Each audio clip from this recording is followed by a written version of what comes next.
السلام عليكم ورحمة الله وبركاته. أنا سعد لو أنت أول مرة تشوفني، فإن شاء الله في الفيديو ده إحنا مكملين السلسلة اللي إحنا ابتديناها، وإحنا بنشرح أهم 1000 كلمة مستخدمة في اللغة الإنجليزية عن طريق قصص بسيطة، قصص واقعية موجهة للمبتدئين. والقصة اللي معانا النهاردة هي اسمها at the barber. at the barber يعني اللي هو عند الحلاق يعني.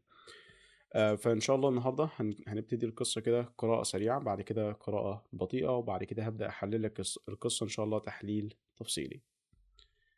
Last week I went to the barber to get a haircut. The shop was small but clean. The barber asked, "How short do you want it?" I said, "Just a little." He cut my hair carefully and used some perfume. When I looked in the mirror, I liked the result and gave him a tip. لو ما فهمتش من المرة السريعة دي ما تقلقش، إن شاء الله هتفهم دلوقتي من المرة اللي هي بشكل أبطأ، وهتلاقي الكلام مكتوب قدامك والصورة موجودة، فإن شاء الله هتفهم. Last week I went to the barber to get a haircut. The shop was small but clean. The barber asked, "How short do you want it?" I said, "Just a little." He cut my hair carefully and used some perfume. When I looked in the mirror, I liked the result and gave him a tip. اوكي، يعني دلوقتي كده اتمنى ان شاء الله تكون انت فهمت، وهبدأ احلل لك ان شاء الله كده كل حاجة تحليل تفصيلي. فهو ابتدى وقال لك last week. last week معناها اللي هو الاسبوع اللي فات. last week I went to the barber to get a haircut. كلمة barber معناها اللي هو الحلاق، اللي هو الوظيفة بتاعته، يعني هو اسمه barber. وكلمة haircut معناها اللي هي قصة شعر. يعني في كذا قصة شعر طبعا، فهي بتبقى اسمها haircut. ف I went to the barber to get a haircut يعني أنا رحت للحلاق عشان أعمل قصة شعر، أو عشان أقص شعري يعني. I went to the barber to get a haircut. The shop was small but clean. The shop was small but clean. معناها إن المحل نفسه كان صغير لكنه كان نظيف. عاوزك تاخد بالك أولا كده من نطق كلمة. إحنا قلنا طبعا went to، إحنا اتكلمنا فيها قبل كده كذا مرة، فبقول went to the barber. I went to the barber، وخلي بالك من كلمة نطق كلمة barber، خلي بالك من صوت الR فيها. بقول barber. I went to the barber. I went to the barber to get a haircut.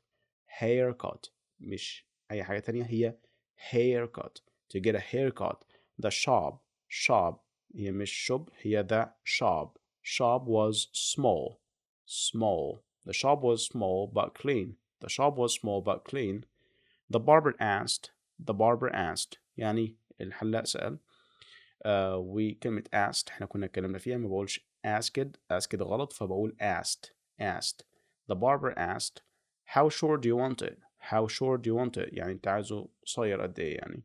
How short do you want it? How short do you want it?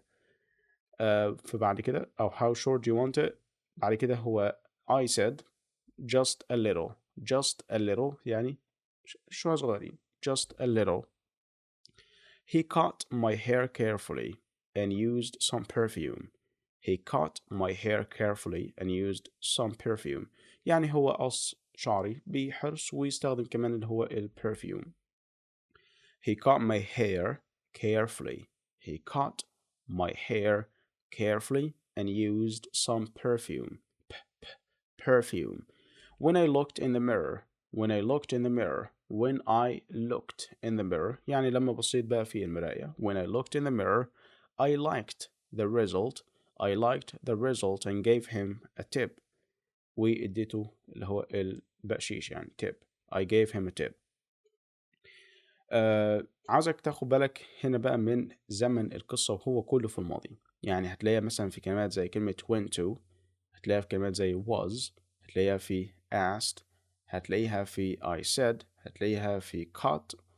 طيب cut هنا هي دياتي ماضي، ده التصريف التاني بتاع فعل بتاع cut.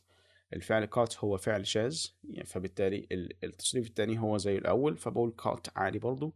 هتلاقيها موجودة في كلمة used، هتلاقيها في كلمة looked، هتلاقيها في كلمة liked و gave. كل ديتي زمن الماضي.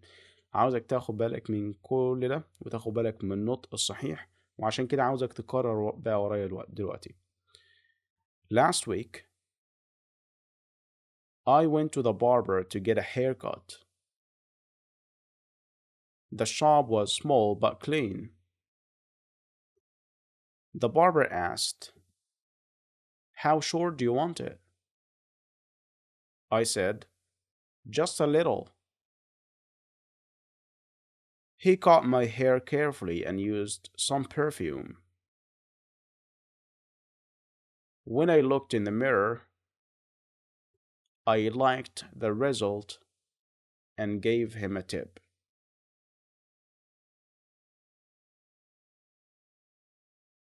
لو وصلت لحد هنا فيعني شكرا جدا ليك، وإن شاء الله أشوفك في القصة رقم 20. شكرا مشاهدة، السلام عليكم ورحمة الله وبركاته.